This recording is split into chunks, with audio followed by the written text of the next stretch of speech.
Okay, we are going to start with the paper right now with June 2022, variant 42.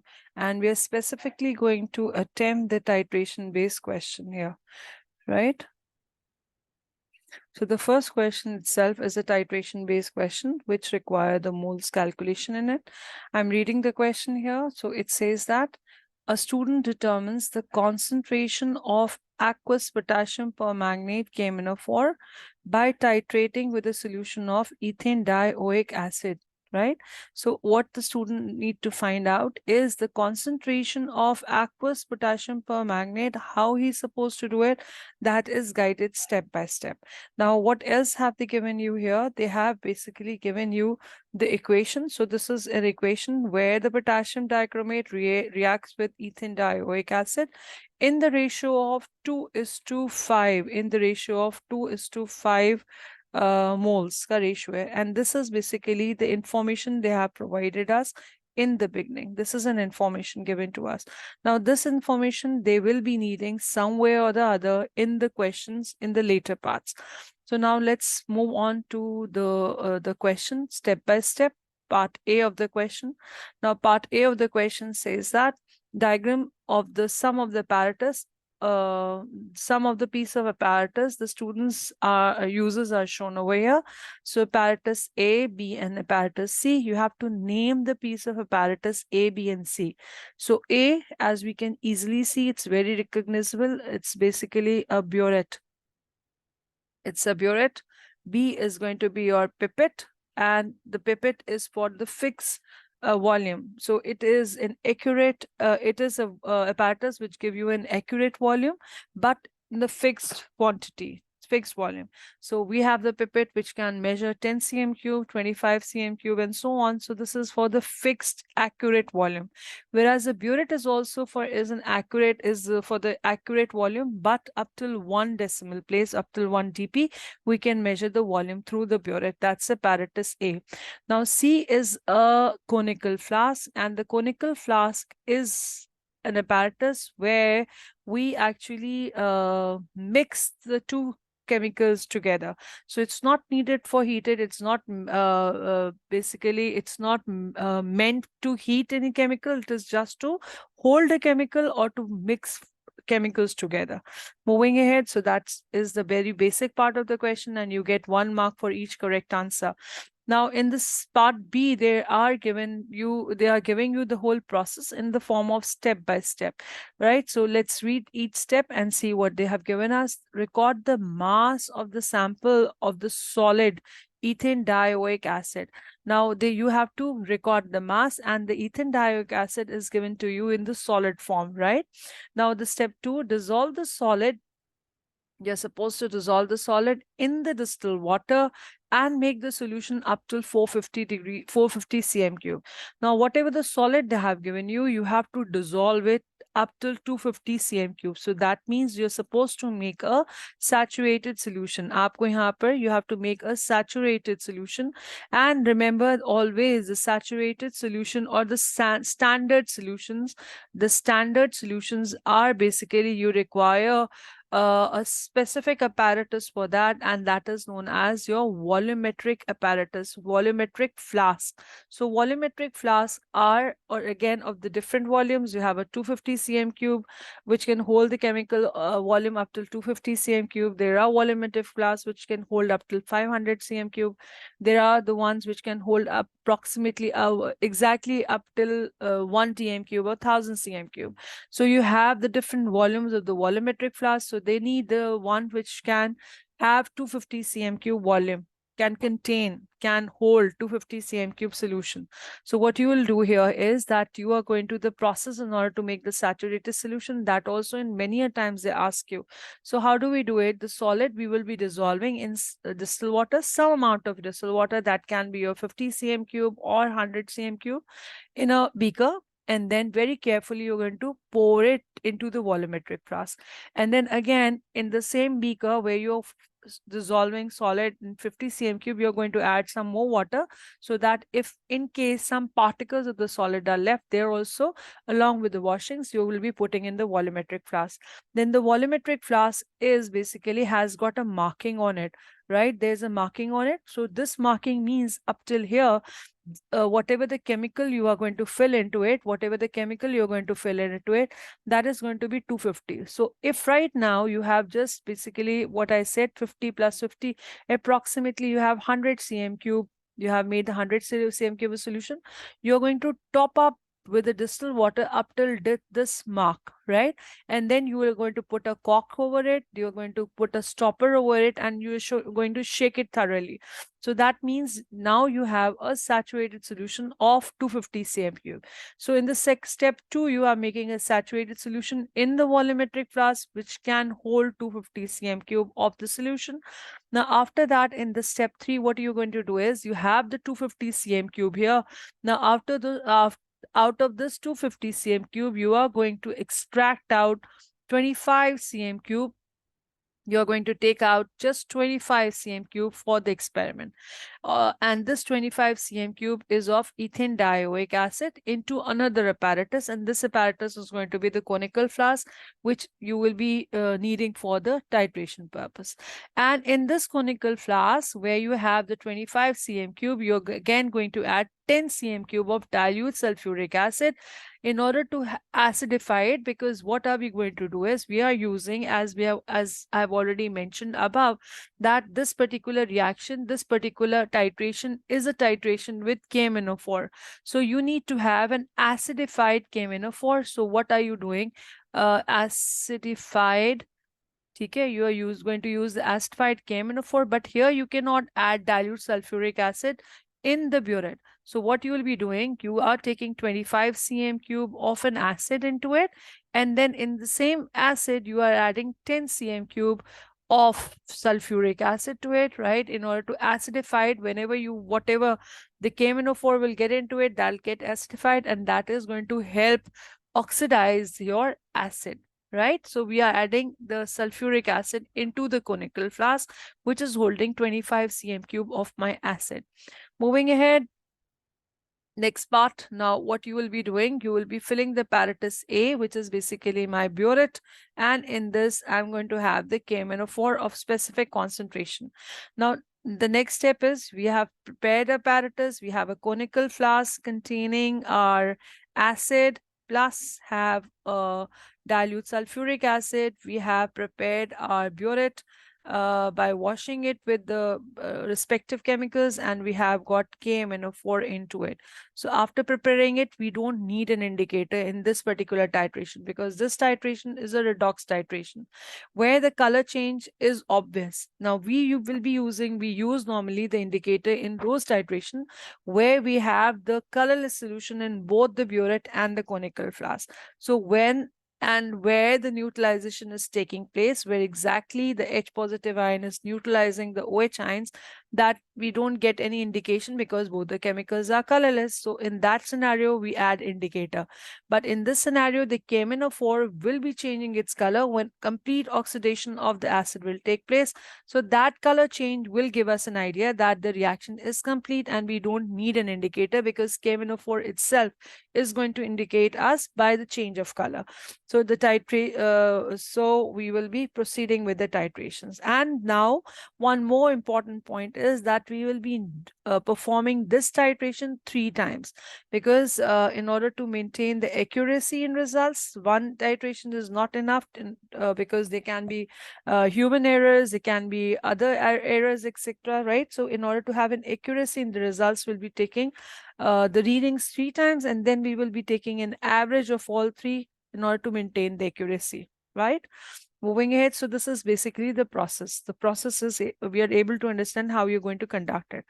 Now comes the next part of the question. Suggest why sulfuric acid is being added to the apparatus C. So why we are adding sulfuric acid? Because in order for an oxidizing agent to behave in a proper way, we need to acidify it with an acid. So oxidizing agent need to be acidified in order to oxidize the ethane dioic acid well. Okay. So we are acidifying oxidizing agents. So in order it oxidizes ethane dioic acid well. Say the color change at the end point. Now we have in the conical flask, we have what? In the conical flask, we have the ethane dioic acid, and in the burette we have KMnO4. So what actually is happening here? So one drop of KMnO4 into the conical flask is actually going to oxidize the ethane dioic acid into it's going to oxidize it. I'll show you what is exactly the reaction is. So the reaction is, this is it. So the reaction is that on oxidation, what is being formed on oxidation? The carbon dioxide is formed. Basically, the MnO4 ions are changing into Mn2 plus, and the ethane dioic acid is actually converting into carbon dioxide and is converting into water. So this is basically on oxidation. This is being oxidized, the substance being oxidized. So on oxidation, these two are the products which are being formed, right? So let's get back to the process. So what happens here? Whenever I'm going to add a KMnO4 into this acid, so this is going to oxidize the ethane dioic acid back into carbon dioxide and water. Till the time the KMnO4 is oxidizing my ethane dioic acid, whatever the quantity of acid we have, till the time it's oxidizing, the pink color or the purple color, both are acceptable. Okay, the pink or the purple color will diminish, will become colorless, because here what is happening? The magnate ions are converting into manganese ions, and the manganese ions basically they are colorless in nature, right? So when this particular reaction is taking place, so here what is happening on oxidation, and whenever we are getting carbon dioxide and water, this solution will remain colorless. The KMnO4 will be turning colorless because manganese ions are present. But as soon as all the ethane dioic acid has been oxidized, that means now KMnO4 is not playing a role of an oxidizing agent, because there's no ethane dioic acid is existing here. It's all carbon dioxide and water. It's already been oxidized.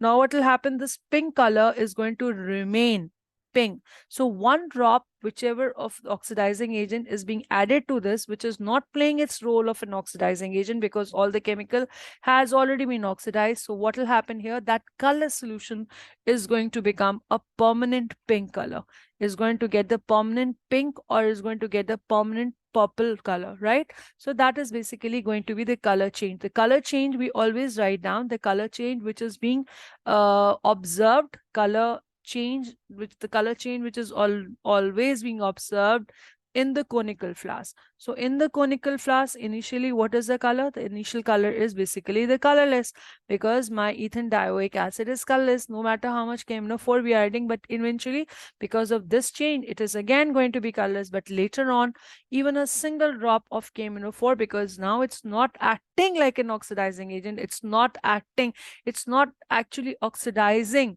the ethane dioic acid, so it is going to change the color of the conical flask chemical or the mixture from colorless to pink. So that is going to be your color change. So whenever we have a redox reaction, redox titration, and we have a KMnO4 in the burette, so that is going to be your color change. So the color change is going to be from colorless, and it's going to be purple or pink. Both the colors are acceptable. Moving further, now coming further, now they have given us the diagram shows a part of apparatus A with the liquid level at the beginning and the end of the titration 1. So this is basically titration 1, initial reading and the final reading. This is initial reading and the final reading. So on the basis of these initial and the final reading, we have to fill in the table which is given below. Now this is the table given below. So we always remember, we always read, right? We always read the burette upside down. हम हमेशा read करते हैं the burette upside down, right? So this is how we'll be reading the burette. So what is the final reading for this? The final reading are going to be upside down, it's 27.0. The next level is going to be 27.1. So my value will be 27.1. And upside down, when I'll be reading the initial reading, so it's going to be 1.1, 1.2, 1.3, 1.4, 1.5, 1.6, and 1.7. So this value is going to be 1.7. So when I subtract both these values, I'll be getting the volume which has been used is basically 25.4. Apart from this, I can see two more gaps in this particular table. So on the basis of the value which have been given to me, so what I'll do is I'll subtract the initial value, initial reading from the final reading for the experiment number 3. So when I subtract, I get the value of 25.1 here. And over here, I have got a final volume and the final reading and the volume used. So what I'll do is I'll subtract these two values in order to get the initial reading, which is going to be 0.3. Right?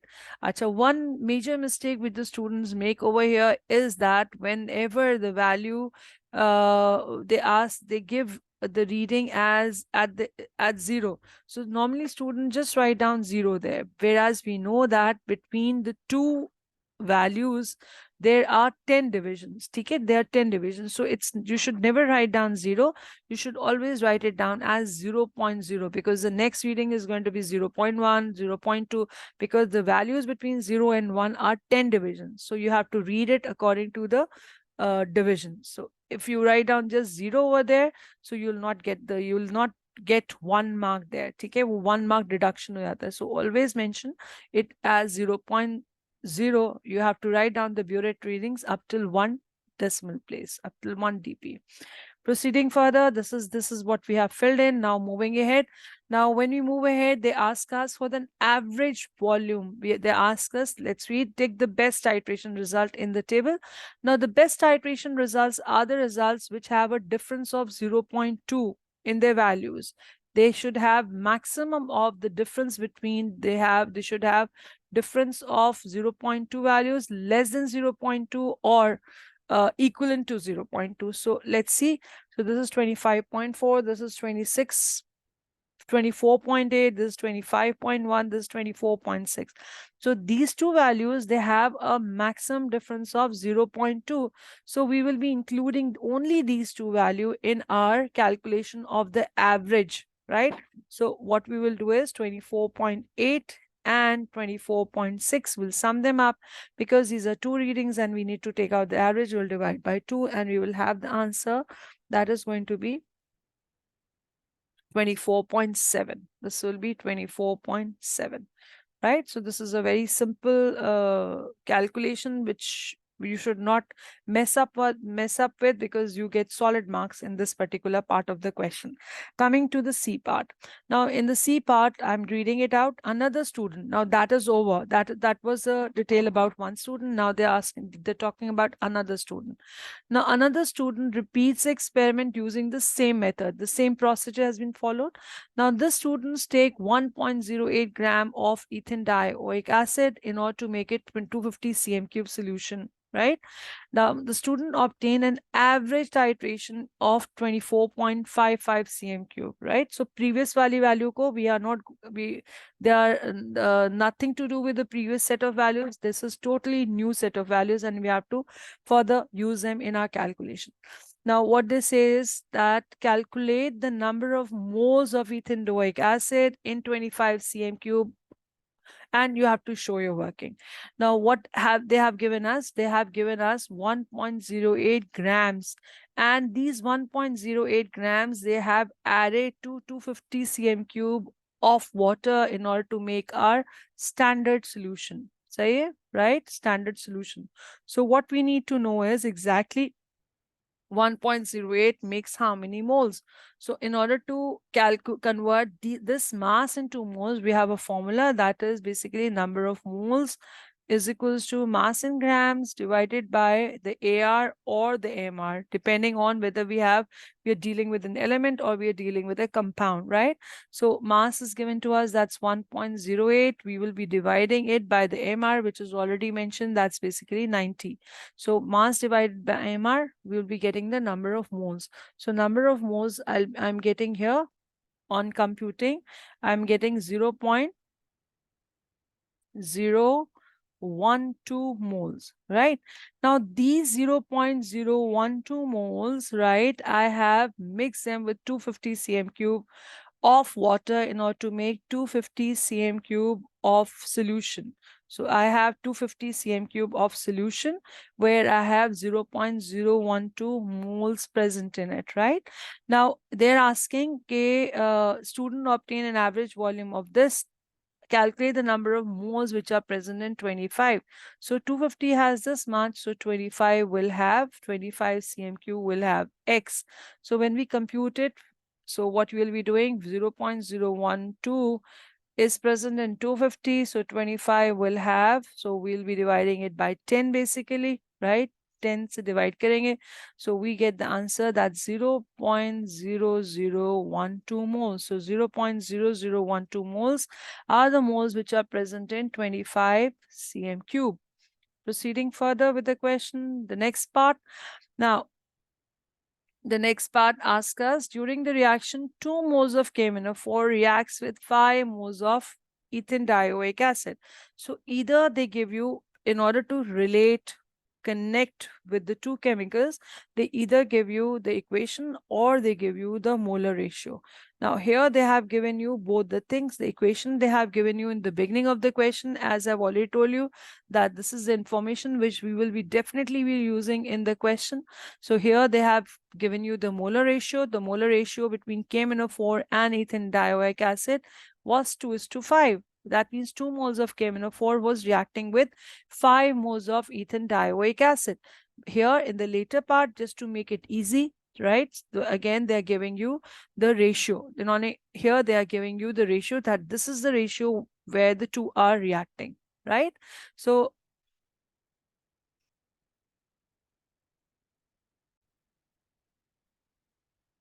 here what we will make connection, that when you talk about KMnO4 and ethane dioic acid, that's H2C2O4, they're reacting in the ratio of 2:5. Now here what do we have? We have the moles of 0.0012 are the moles of, let's check it out. These are the moles of ethane dioic acid. So if 5 moles are reacting with 2 moles of KMnO4, so 0.0012 moles will react with X moles of KMnO4. So let's put it down, equate them to 2/5 multiply by 0.0012. So on computing this particular expression, we will be getting the answer that is basically that is 0.00048 moles. So 0 point on the basis of the ratio 2:5, we are getting 0.00048 moles of KMnO4 being consumed with these many moles of ethane dioic acid, right? Proceeding further, now these are the moles which are present in, they have told us prior, they have told us that these are the moles which are present in basically 24.55, because this was an average volume taken by the second student. Now we know that 24.55 moles has 0.00048 moles of 24.5 cm cube has these many moles of basically KMnO4, right? So what will be the molar concentration? Molar concentration means in 1000 cm cube. So 1000 cm cube will have X, that's 0.00048 divided by 24.55 multiplied by 1000. So when you compute this, you will be getting an answer, and the answer is going to be 0. The answer will be, it is 0. You calculate and find out, 0.0196 mole per dm cube. So this is the concentration of KMnO4, right? Acha, proceeding further with the next later part. Now they're asking us to convert this molar concentration into the gram concentration. So moles can be converted into mass, again using the formula moles equals to mass in grams divided by AR or MR. So we do have the moles, we do have the moles, we do know the MR. So what is not known? The mass is not known. So we can rearrange this formula as mass equals to moles into MR, right? So what is the moles? That's 0.0196. What is MR? This is the MR given to us of KMNO4. That's 158. So when we multiply this by 158, we will be getting the mass. So the mass over here, we're getting 3.09 grams and 3.09, because these were the moles which are present in 1 dm cube. So 3.09 grams is again present in 1 dm cube. So that is going to be my molar concentration.